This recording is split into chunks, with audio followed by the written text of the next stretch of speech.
港產片真巴閉，作者歐兆熙，導演夏秀軒，K 區電影路一眉道人製作二三事。港產溝片導演中，藍乃才大名鼎鼎，係人都知，但佢嘅拍檔策劃夏秀軒則較少人關注。其實夏秀軒早喺1980年已經當導演，並拍咗一部《貓靈》，但此片遲至1985年先至喺台灣公映，香港更從未上畫，所以甚少人知道。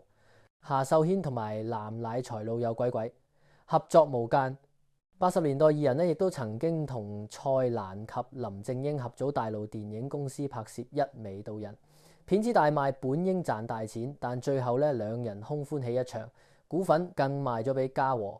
此事講嚟一匹布咁長，話當年僵屍先生票房告捷之後，林正英成咗一線演員，有佢演出，賣埠一定掂。係時蔡生喺嘉禾當監製，旗下精英有藍乃才及夏秀軒，於是拉攏正英，四人咁合組嘉禾子公司，大家發財。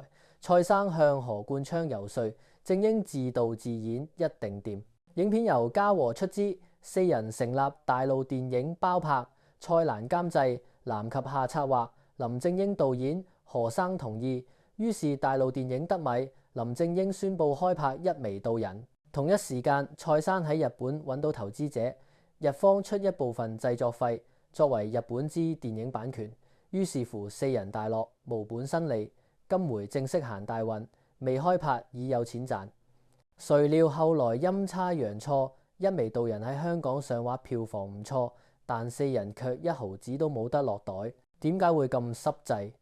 夏秀軒嘅說法係林正英手回，當導演壓力太大，要求過高，致令拍攝日期太長。期間林又唔滿意效果，不停重拍，喺片場同藍乃才鬧意見，結果藍唔去現場協助，問題更多。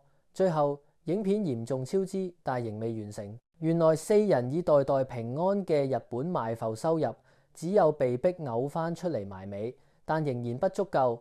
結果何冠昌再出資派大員陳佩華到現場監督，只准多拍一日，完成唔到亦就算數。影片最後完成啊，上畫票房亦唔錯，但計完數，四人冇錢落袋之餘，反欠嘉禾錢。於是夏秀軒只有將大陸電影股份賣咗俾嘉禾了事啊。之後夏秀軒再作馮富，自己當導演，快手快腳為嘉禾完成咗《監獄不設防》。90年代佢除咗策劃多部大片，包括《武狀元蘇乞兒》啊，《一代梟雄之三枝旗》啊，《不扣鈕的女孩》等等啦，又替唔同嘅電影公司導演咗5部作品：《僵屍福星仔》、《龍在少林》、《黃金島歷險記》、《人間蒸發》同埋《真美小和尚》。2000年後港產片低潮，夏秀軒退出影壇，喺石硤尾經營飲食小店，大隱隱於市。早年夏秀軒靜極思動啦。原計劃將食店頂手，重出江湖開拍《貓靈2》，之後金盆洗手，正式退休。但一場疫症，投資方拜拜，好夢只好暫時擱置，繼續揸鑊產過日神。